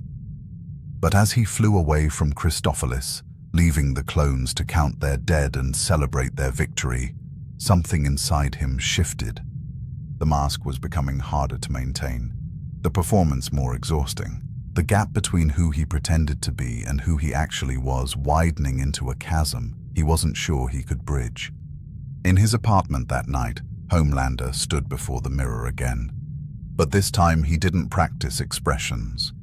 He just stared at his reflection, at the face that smiled so perfectly for cameras, and tried to remember if there had ever been a time when the smile was real. He couldn't. His communicator chimed. Another mission, another chance to be worshipped, another opportunity to pretend he was something more than a monster in a cape. He answered it, because that's what heroes did, and because he'd forgotten how to be anything else. The separatist ambush on Ryloth's northern hemisphere was supposed to be routine, a small droid garrison occupying a village, minimal resistance expected, quick liberation operation. Commander Cody's battalion had been assigned the mission with Jedi General Obi-Wan Kenobi providing tactical oversight. They hadn't requested Homelander's assistance, but the Senate's public relations coordinator had suggested his presence would make excellent propaganda footage. The golden hero liberating oppressed civilians would play beautifully on the HoloNet. So Homelander went. The village was primitive by Republic standards. Stone buildings, agricultural economy, a population of maybe 2,000 Twi'leks who'd been trying to survive the Clone Wars by staying beneath anyone's notice. The Separatists had other plans. 300 battle droids occupied the settlement, using civilians as shields against Republic liberation attempts. Homelander arrived before Cody's forces, descending from the sky with his cape billowing dramatically. The news drone was already in position, camera-focused, ready to capture heroism in high definition. The droids opened fire immediately. Blaster bolts splashed harmlessly against Homelander's chest, his face, his outstretched hands. He walked through the barrage like someone strolling through rain, his expression calm and confident. Behind the droid lines, Twi'lek civilians huddled in terror, caught between the mechanical occupiers and this strange golden being who seemed immune to weapons. "Citizens of Ryloth," Homelander announced, his voice carrying across the village square. "You're safe now. I'm here to—" A battle droid, positioned on a rooftop, fired at a cluster of civilians trying to flee. 3 Twi'leks fell, a mother and 2 children. The news drone captured their bodies hitting the ground, captured the spreading pools of blood, captured Homelander's face as he registered what had happened. Something in his expression changed. The smile vanished. His eyes went cold, and when he moved, there was nothing heroic about it. He flew at the rooftop droid with speed that shattered nearby windows. His fist went through its chassis, through the building's roof, through the support beams underneath. The entire structure collapsed. He didn't check if anyone was inside. The next droid squad he encountered, he didn't just destroy, he obliterated. Heat vision at full power, melting them into slag, superheated metal spraying across the square and catching a nearby market stall on fire. Civilians screamed and scattered. Homelander barely noticed. A super battle droid raised its arm cannon. Homelander ripped the arm off, then beat the droid to pieces with its own limb, each impact sending sparks and shrapnel flying. A piece of metal caught a fleeing Twi'lek child across the face. The child went down crying, blood streaming from a gash on his forehead. Homelander kept moving. He grabbed a tactical droid by the head and crushed it slowly, savoring the electronic screams, the sparking circuits, the grinding metal. His face showed something the cameras had never captured before, not just anger, but enjoyment. Dark satisfaction in the destruction. "Homelander, the civilians!" Obi-Wan's voice crackled over the comm as Republic forces arrived at the village perimeter. "You're putting them in danger!" Homelander didn't respond, didn't slow down. A droideka activated its shields. He flew straight through them, the energy barrier shattering like glass, and tore the droid apart with his bare hands.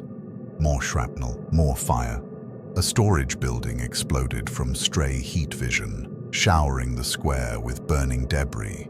Civilians ran in panic, no longer sure which threat was worse, the droids or their supposed savior. Clone Commander Cody arrived with his troops, taking defensive positions at the village entrance. His helmet cam recorded everything. Homelander moving through the settlement like a force of nature, destroying droids with brutal efficiency, but leaving chaos and collateral damage in his wake. "Sir," one of Cody's men said quietly, Is he supposed to be doing that?" Cody didn't answer. He couldn't reconcile this violence with the compassionate hero who'd saved the Resolute, who'd memorized trooper designations, who'd seemed genuinely concerned about their well-being. A small cluster of droids had corralled a group of Twi'lek civilians against a wall, using them as shields. Standard hostage situation, normally requiring careful negotiation or precision tactics to avoid casualties. Homelander didn't negotiate. He heat-visioned through the entire group, droids and hostages alike. The beams were supposed to be precise, controlled, surgical, but his aim was off by centimeters. A Twi'lek male screamed as superheated energy grazed his shoulder. A young girl fell, her leg seared by the edge of the beam. The droids were destroyed. The hostages survived, but just barely. And Homelander was smiling again, but it wasn't the warm, heroic smile from his press conferences. It was sharp, predatory. The smile of someone enjoying violence too much to care about precision. Obi-Wan Kenobi appeared at the square's edge, his lightsaber ignited, his expression troubled. "Homelander, stand down. The droids are neutralized." Homelander turned to face him. For a moment, just a fraction of a second, his eyes glowed red. Not heat vision, just the reflection of rage barely contained. "I'm helping," Homelander said, his voice flat and cold. "Isn't that what you wanted?" "Not like this." Obi-Wan gestured to the burning buildings, the wounded civilians, the destruction that had saved the village but nearly destroyed it in the process. "This isn't heroism. This is carnage. They're alive, aren't they?" Homelander's smile widened, but there was no warmth in it. I saved them. That's what heroes do. Heroes don't terrify the people they're saving, Obi-Wan said quietly. Look around you, Homelander. These people aren't grateful. They're afraid. Of you. Homelander's jaw clenched. His super hearing picked up the whispered conversations among the Twi'leks. Not praise, not worship, but fearful speculation about whether the Golden Warrior was truly their friend or just another threat wearing a different face. The news drone hovered nearby, camera still recording, capturing every word of this confrontation. The public relations coordinator would have a nightmare editing this footage into something usable. I did my job, Homelander said through clenched teeth. I destroyed the droids. I liberated your village. If a few people got scared in the process, that's not my fault. Isn't it? Obi-Wan deactivated his lightsaber but didn't relax his stance. You have more power than anyone I've ever encountered. That power comes with responsibility, with precision, with care for those you're protecting. Don't lecture me about responsibility. Homelander's voice dropped to a dangerous register. I've saved thousands of lives since I arrived in this galaxy. Thousands. How many have you saved, Jedi? How many clones have died under your command while you meditated and philosophized about the Force? The accusation hung in the air like a physical thing. Cody and his troops shifted uncomfortably. Obi-Wan's expression remained calm, but something flickered in his eyes. Old pain, old grief over losses that haunted every Jedi general. Too many, Obi-Wan said softly. I've lost too many, and I carry every single one. But those deaths taught me something important. Power without wisdom is just destruction wearing a different name. Homelander's hands clenched into fists. The air around him seemed to shimmer with suppressed rage. For a moment, Cody thought he might actually attack the Jedi Master. Then the moment passed. The smile snapped back into place. Plastic, perfect, empty. You're right, Homelander said, his voice suddenly warm and contrite. I got carried away. The adrenaline of combat, seeing those civilians killed. I lost control for a moment. It won't happen again. The transformation was instantaneous and complete. The cold, violent being of 30 seconds ago had vanished, replaced by the humble, apologetic hero the galaxy knew and loved. But Obi-Wan had seen the transition, had watched Homelander switch personas like changing clothes, and he finally understood what had been troubling him for weeks. Homelander wasn't a hero learning to control his power. He was an actor playing a role, and the mask was starting to slip. See that it doesn't, Obi-Wan said carefully. The Republic needs heroes, not weapons. Remember that. Homelander nodded, smiled, and flew away before anyone could question him further. The news drone followed automatically, leaving Obi-Wan standing in the smoking ruins of a village that had been saved at terrible cost. Cody approached cautiously. General, what just happened? I'm not entirely sure, Commander. Obi-Wan watched Homelander's golden form disappear into the distance. But I think we just saw something he didn't want us to see, his true nature, and I don't believe it's heroic. Should we report this to the Council? Yes, immediately, and I want every second of that news drone's footage preserved. All of it, especially the parts they'll want to edit out. Back on Coruscant, in a maintenance tunnel beneath his luxury apartment, Homelander hovered in darkness where no cameras could find him. His chest heaved with emotion he couldn't name, rage, shame, frustration, something deeper and more poisonous. He'd lost control. Let them see the cracks. Let Kenobi witness the violence beneath the smile. The news footage would be damaging. The Senate would have questions. The careful reputation he'd built over weeks threatened to collapse because he couldn't maintain the performance during one simple mission. His fist slammed into the tunnel wall. Durasteel buckled and crumpled. Again. Again, each impact echoing through the maintenance shaft like thunder. I'm a hero, he whispered to the darkness. I'm a fucking hero. But the words sounded hollow, empty, like everything else he told himself. His communicator chimed. Another mission request from Republic Command. Another opportunity to wear the mask and play the part and pretend he was something he wasn't. He stared at the device for a long moment. Then, with deliberate care, he crushed it in his palm. The components sparked and died. Maybe Dooku had been right. Maybe pretending was exhausting. Maybe being the monster was easier than pretending to be the hero. The thought should have horrified him. Instead, it felt like relief. The emergency Jedi Council session convened at midnight, every master present either physically or via hologram.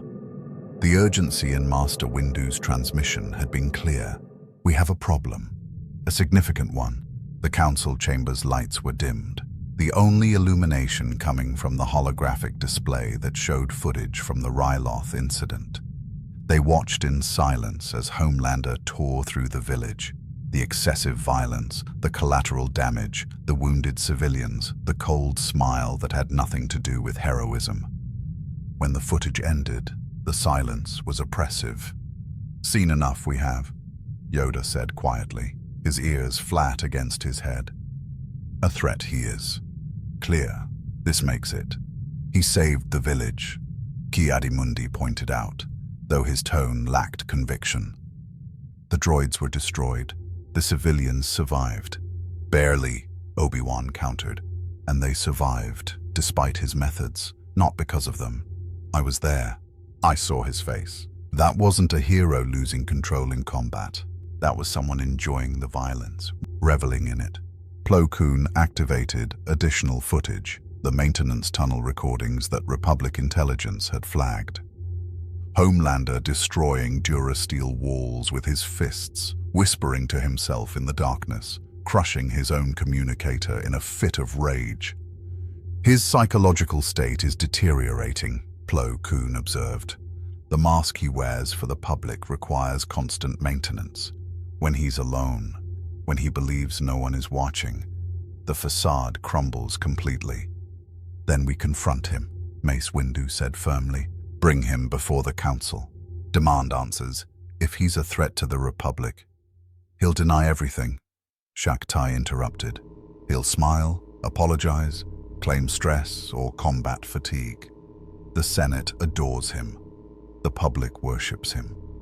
Without concrete proof of malicious intent, we'll look like jealous mystics trying to undermine the Republic's greatest hero." "She's right," Obi-Wan said reluctantly. "I confronted him on Ryloth. He transformed instantly, from cold and violent to warm and apologetic. It was like watching someone flip a switch. Perfect, practiced, utterly convincing. If I hadn't seen the transition myself, I would have believed the apology was genuine." Anakin Skywalker, participating via hologram from a mission in the Outer Rim, leaned forward. "Masters, with respect, maybe we're overreacting. He's powerful, yes. Different, yes. But he saved thousands of lives. Doesn't that count for something?" "It would," Yoda said slowly, "if genuine his motivations were. But care about those he saves, he does not. Perform for cameras, he does. Crave worship, he does. Without adoration.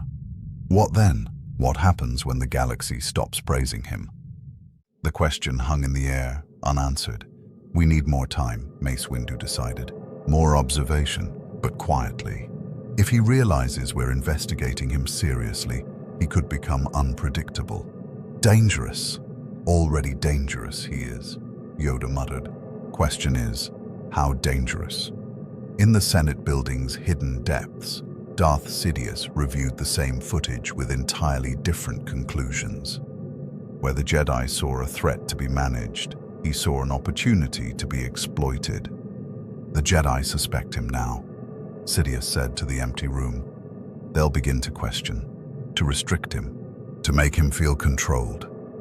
His smile was cold and satisfied. Perfect. He activated a secure transmission.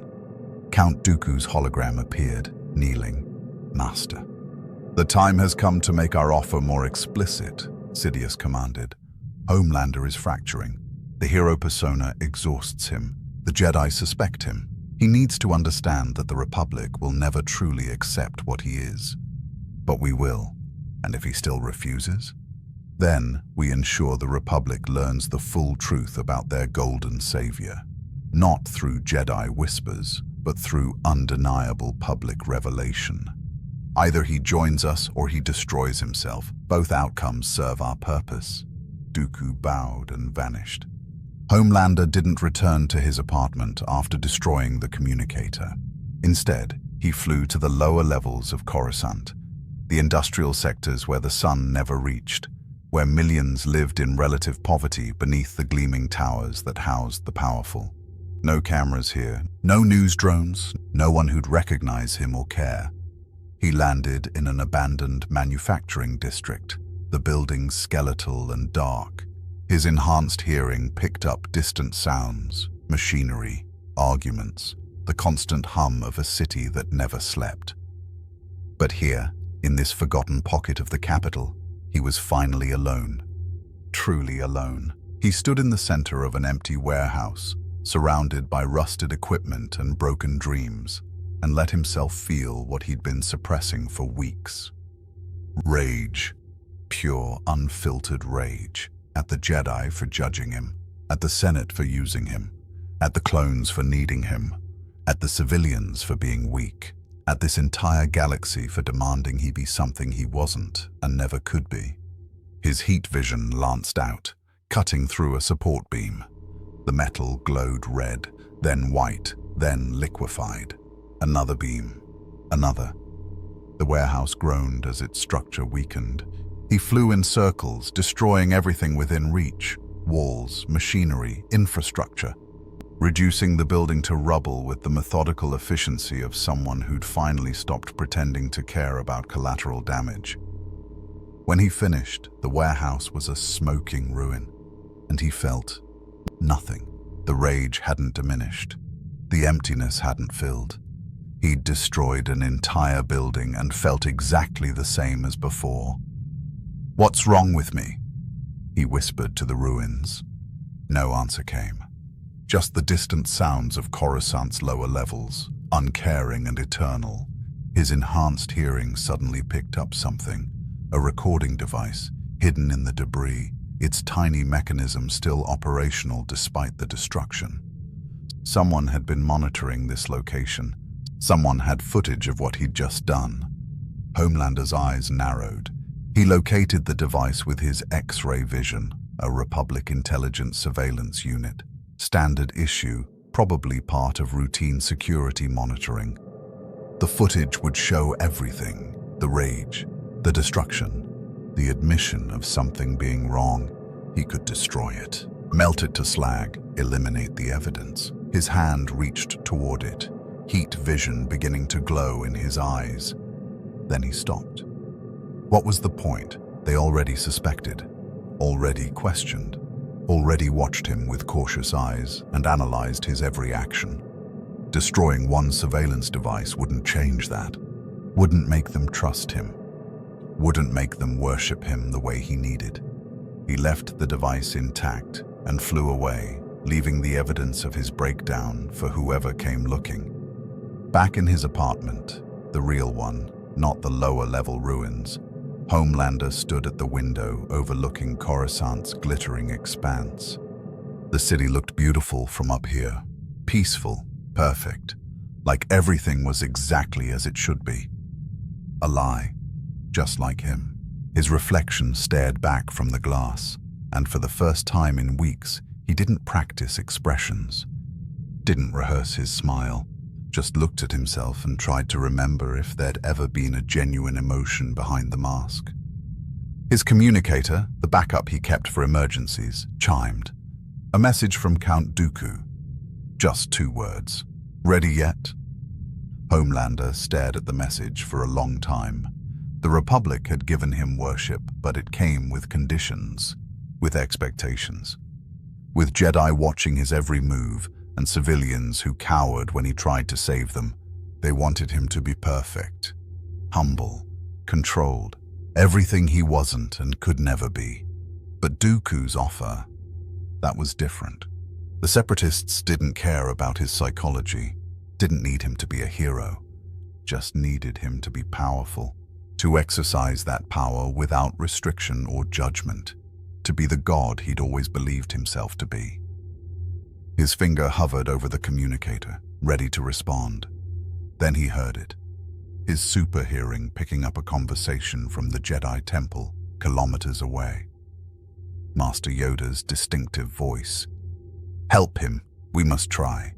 Lost he is, but abandoned he should not be."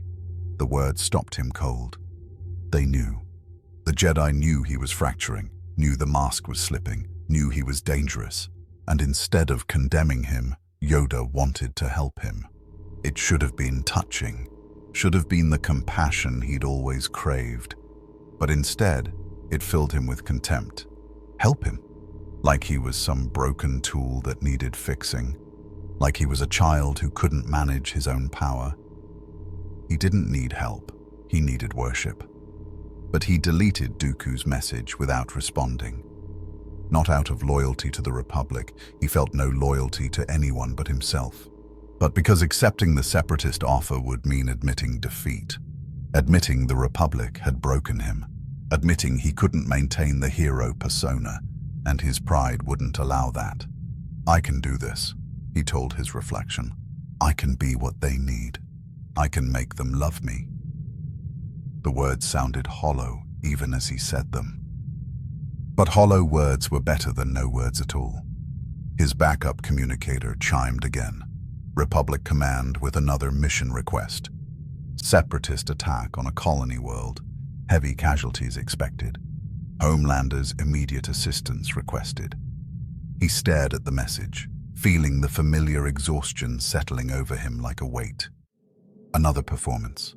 Another chance to wear the mask and smile for cameras and pretend he cared about people he'd forget the moment they were out of sight. But what choice did he have? This was who he'd decided to be, the hero, the savior, the golden god in a cape. Even if it was killing him from the inside. "Confirm my arrival," he said into the communicator, his voice tired but determined. "I'm on my way." He flew out into the Coruscant night, cape streaming behind him, heading toward another battle in a war that wasn't his, for people who'd never truly appreciate what he was.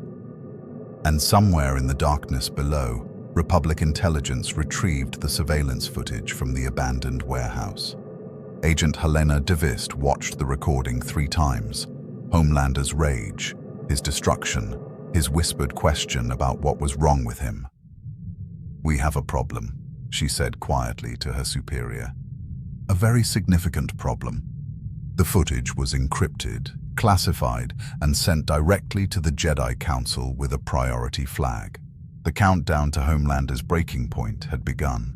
The balcony overlooked Coruscant from the 5,127th level, high enough that the air was thin and cold, high enough that most beings needed supplemental oxygen, high enough that only the truly powerful dared stand exposed to the wind. Homelander stood at the edge, cape whipping in the jet stream, staring down at the city planet that stretched endlessly in every direction. Billions of lights, trillions of lives, an entire galaxy that had learned his name in less than a month. Behind him, his apartment's holoscreen displayed the evening news, his face on every channel, his name in every headline. The Golden Hero saves mining colony. Homelander defeats Separatist fleet. Republic's champion inspires new generation. The coverage was universally positive. The editing teams had done their job well, removing the excessive violence from Ryloth, cutting the confrontation with Obi-Wan, presenting only the heroic moments that made the galaxy feel safe. He should have been satisfied. This was everything he'd wanted: universal recognition, endless praise, worship on a galactic scale. But standing alone on the balcony with no cameras watching, Homelander felt the same emptiness he'd always felt, the same gnawing void that no amount of adoration could fill. His super hearing picked up fragments of conversation from across the city.